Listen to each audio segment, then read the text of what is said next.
Hi, this is Tony. It's July 28, 2018.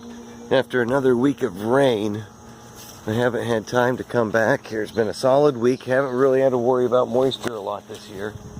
That's for sure. Solid week of rain, and I basically got a little rainforest going on back here, which is, you know, like a rain garden times 100. This is pretty cool. But we've got to be back here tomorrow. There's a lot of work and weeding and cleaning up, and we got beans coming in all over the place and strangling a bunch of other plants. I want to go ahead and straighten those out, but I've got beans, tomatoes coming in way over there. The sweet potatoes look like they're doing real good, so not a lot I can do to avoid this anymore. The kiwi are holding up pretty well amongst the Japanese beetles. Let's see if we got kiwi left. Where the birds and the, oh, there's a kiwi. Alright, there's kiwi there, there's kiwi there.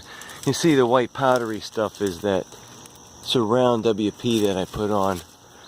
Let's see, there's a bunch of kiwi in here. Yep, okay. Yeah, they're still pretty hard, so I'm gonna have to come out and spray these a bit more. The main reason I'm filming this is really to document how much work I have to do back here. Going through this in 90 seconds will help refresh my memory.